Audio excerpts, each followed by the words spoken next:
और शक्ति की भक्ति का पर्व नवरात्र की शुरुआत आज से होने जा रही है। 9 दिन तक भक्त मां दुर्गा की आराधना करेंगे।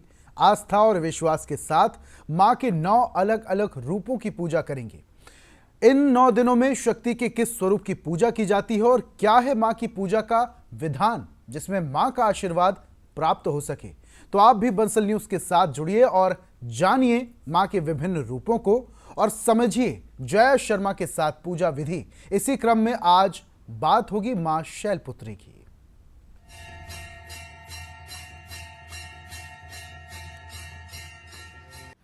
जय माता दी, मैं हूं आपके साथ जया शर्मा। शक्ति की भक्ति का पर्व नवरात्र की शुरुआत आज से होने जा रही है। भक्त 9 दिन मां की आराधना करेंगे। आस्था और विश्वास के साथ मां के 9 अलग अलग स्वरूपों की पूजा की जाएगी। तो इन 9 दिनों में मां के किन किन स्वरूपों की पूजा की जाएगी और क्या है मां की पूजा का विधान, ताकि आप भी उनका आशीर्वाद प्राप्त कर सके। जुड़िए बंसल न्यूज के साथ और जानिए मां के स्वरूपों को, साथ ही उनके पूजा विधान को। नवरात्रि के पहले दिन में मां शैलपुत्री की पूजा की जाती है। धार्मिक मान्यताओं के अनुसार मां की पूजा करने से व्यक्ति के जीवन की तमाम कठिनाइयां दूर होती हैं, जीवन में सुख समृद्धि का आगमन होता है और मां का आशीर्वाद प्राप्त होता है। तो चलिए अब आपको बताते हैं मां शैलपुत्री की उत्पत्ति से जुड़ी हुई कथा। एक बार मां सती के पिता प्रजापति दक्ष, जिन्होंने अपने घर यज्ञ का आयोजन किया, तमाम राजाओं को बुलाया गया, सभी देवताओं को भी आमंत्रित किया गया, लेकिन अपने भगवान शिव और अपनी पुत्री सती को उन्होंने आमंत्रित नहीं किया। हालांकि मां सती की इस यज्ञ में जाने की बहुत इच्छा थी। भगवान शिव से उन्होंने बहुत जिद की कि वो अपने पिता के यहाँ हो रहे इस आयोजन में सम्मिलित होना चाहती है। मां सती की जिद के आगे भगवान शिव को भी झुकना पड़ा। उन्होंने सती माता को इस यज्ञ में शामिल होने की अनुमति प्रदान कर दी। जब मां सती अपने मायके यानी कि अपने पिता के यहाँ हो रहे इस आयोजन में शामिल होने पहुंची तो उनकी माता के अतिरिक्त किसी ने भी उनसे बात तक नहीं की।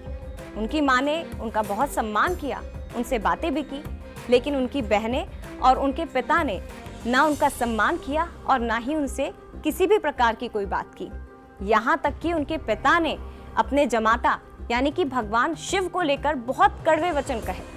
अपने ही सामने अपने पिता के मुख से पति के तिरस्कार की बातें सुनकर मां सती को बहुत क्रोध आ गया। वहीं अग्निकुंड में उन्होंने कूदकर खुद को भस्म कर डाला।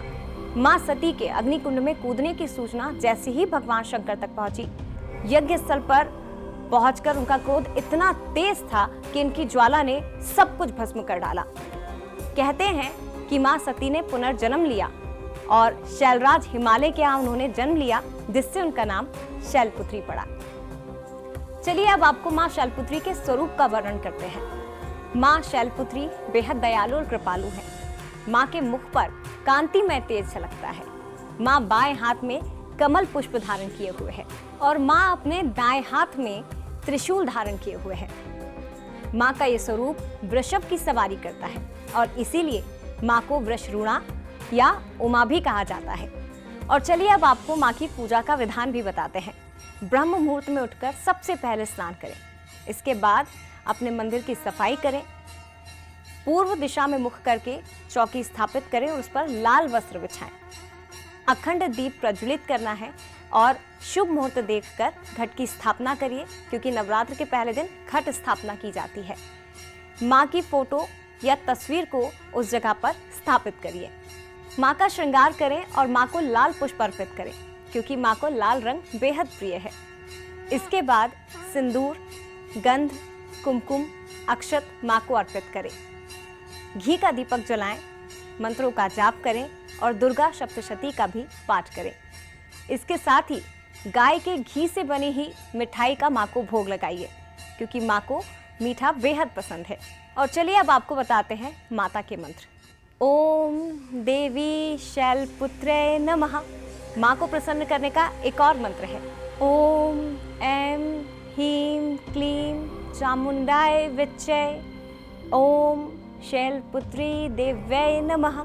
तो इन मंत्रों का जाप करके आप मां को प्रसन्न कर सकते हैं। तो आज नवरात्र के पहले दिन आपने जाना मां शैलपुत्री को प्रसन्न करने का तरीका, यानी कि उनकी पूजा का विधान। कल आपको बताएंगे कि नवरात्र के दूसरे दिन मां ब्रह्मचारिणी को प्रसन्न करने के क्या है विधि और क्या है मंत्र। जुड़ी रहिए बंसल न्यूज के साथ। जय माता दी।